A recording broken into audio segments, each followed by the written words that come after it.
Welcome to PBS.org. My name is Neal Rodriguez.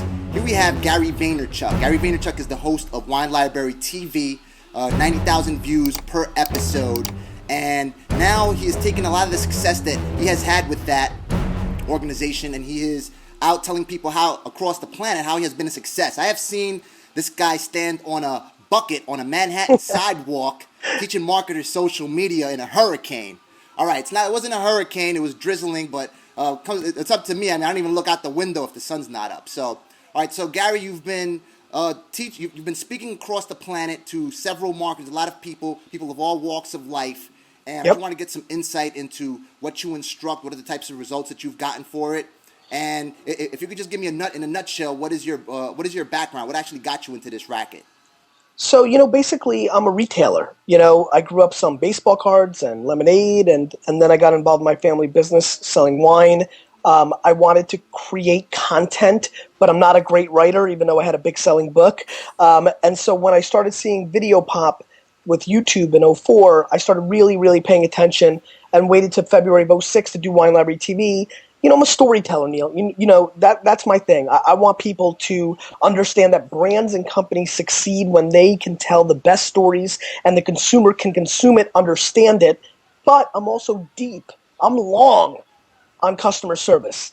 And I think that's what I'm seeing. I'm seeing things like Facebook fan pages be a great platform for storytelling. I see things like Twitter be an amazing platform for customer service. And I think that's why I've been so attracted to those two platforms. But there's things like FormSpring and Gowalla and Foursquare and, Ustream and Tumblr, so many platforms. I want my brands like the NHL, like Campbell's Soup, like the New York Jets, Forbes magazine, to understand how to tell those stories authentically without the corporate BS, understanding that the consumer doesn't consume that anymore. Their filters are too strong. Our BS radars are over the top now, and understanding that the consumers have a voice and really respect and engage and interact, kind of like working the room at a cocktail party or a house party instead of giving a presentation or being the rapper at that house party. That's the difference. Right, yeah, the difference between just going out and broadcasting and rather and just engaging people. Okay, so Push and pull. Okay, so you spoke a lot about using a lot of platforms. I once heard you at a conference. You stated that you shouldn't be just depending on, let's say, one platform. For instance, like a lot of people, they depend on. I come from a background of search engine optimization, so okay. Google changes their algorithm, and you're back to sweeping floors and scrubbing the skid marks off of the toilet. So you definitely don't want that. So what do you recommend people to be, so to speak, platform agnostic, not to depend on other platforms, but rather build your own community? I mean, we see it every day. I was talking back in 2008 about TweetDeck and TwitPic, and get Twitter out of your product name because they might do something. And sure enough, what's going on now the last 60 days? Everybody's freaking because, Twitter's doing its thing. You can't rely ever on one thing. It's diversity. It's the core of business. It's not some magical idea I have. This is the most basic business, concept out there. If you're relying on one thing, just Twitter, just Facebook, or just SEO, or just best price, or just customer service. It's never one thing. But unfortunately, a lot of people in social media have really relied on one thing, whether it's just SEO, just their blog, definitely communication. I've seen people just use Facebook, just use Twitter. It's just not enough. Okay. No, absolutely. Yeah, you definitely have some to chaos go out there in the background. Yeah, I do see him. Let me just go. Thank you. All right. Yeah, that's a 3-year-old. Hey, that's how it rolls. Sometimes I let him guest host on a blog. I love it. So, all right. So you've spoken at a lot of events. How many events have you spoken at? I've probably keynoted, in the ballpark of 50 to 100, conferences at this point. A lot. Okay. No, yeah, absolutely. I definitely see videos of you all over the place. And what are some of the challenges in teaching people how to use these digital networks to engage their target communities?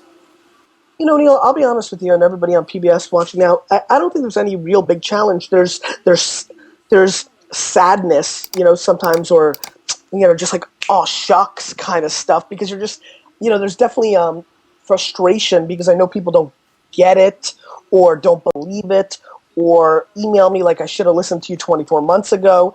There's hope, and you wish for people to succeed. But at the end of the day, there's only so much you can do as somebody who's a talking head, right? You spit your knowledge. You hope that people absorb it. The ones that do and succeed, you feel great about. The ones that don't, you feel like it's a lost opportunity. The ones that don't, even though they've listened to you, you try to dissect and figure out what's holding them back. There's a different categorization for so many different people. But for me, you know what? I'm kind of like Teflon on this one. I put it out there.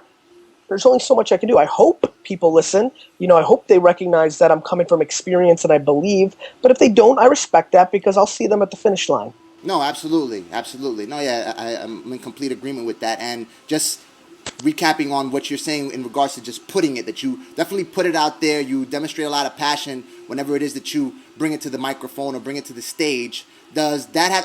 I also noticed that you're from Queens. I'm also from Queens, from Jamaica, Queens, New York. And I mean, a lot of what I do, I like, coming out, being on video as well. And I just want to a lot of that, it stems from having to bring it, come hard or not come at all. You know what I'm saying? So does your upbringing somehow influence the way that you teach people how to use these digital networks? 1,000%. I mean, I'm an immigrant, right? I wasn't born in this country. I recognize through, the conversations in my household growing up how lucky we are to be here.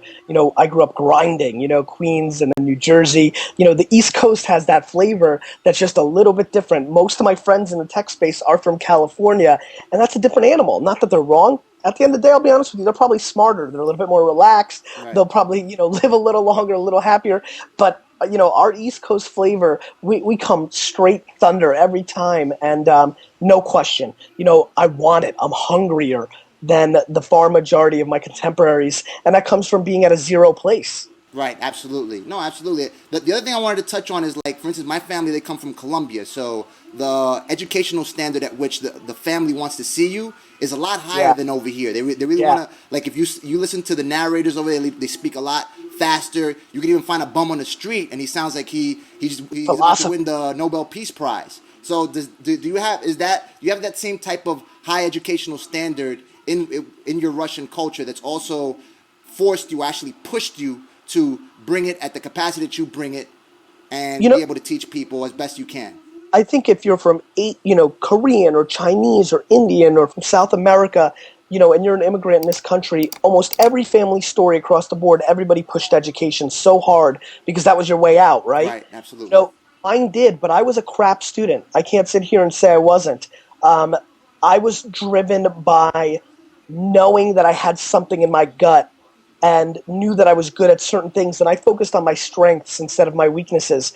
So I might be a little bit of an anomaly in that, but I definitely see it through so many other friends and family for sure. In regards to the people that actually attend the events at which you speak, what are their professional backgrounds? I've run the gamut. I've run the gamut from people that, are just super beginning to, Fortune 500 CEOs, so I've gone coast to coast on that. It's fun atmosphere festival like a South by to brand 50 events, which you're talking about 50 of the top 500 companies in the world, CMOs or CEOs. So, I'm very proud, I think, about that more than anything, which is that, I can really go in any direction. I'm chameleon like that. I think that's what made my wine successful. I could speak to the biggest sommeliers and the nerds of wine, but I could also really bring it down to that everyday consumer. And I think that's what I'm bringing to, business and social media as well. You wrote a book that you released, it was late in 2009. We're talking about it it was a decade ago. Yeah, so you released the book. How many copies have you sold so far? Last check I saw that it was, approaching 200,000. 200,000. So 200,000 units or 200,000 in what, dollars? No, units. Oh, units. Okay. All right. 200,000. It's done really, really well. Okay. So that's been exciting. It's been awfully strong on audio as well. Okay. Now, based on the book and everything and all of your presentations that you've given on a planet, do you have any case studies that you could cite where someone has said, I've been able to grow my blog to 100,000 followers, or I'm making $50,000, $60,000, $70,000 off of my blog, and before I learned anything about you or anything that you told me, I was able to use a lot of what you told me, applied it in a business setting, and So Make those goals. as you know, Neil, I preach, marathons, and the book Okay. came out in October, and we're only in April. But I'm starting to get emails, big ones, where people are really starting to crush. And I'm writing a new book called The Thank You Economy. And the pre to that book, in the first 30 or 40 pages, I'm gonna show some case studies of people that read the first book Okay. and did it. So I think it's gonna be pretty hot, because it proves it, right? And Right. then of course, Absolutely. and then my clients. I mean, the NHL is on fire. We've exploded with them. Forbes, even in the first 2 weeks we've worked with them, we've seen major metrics. So yeah, I mean, listen. At the end of the day, you can't just talk.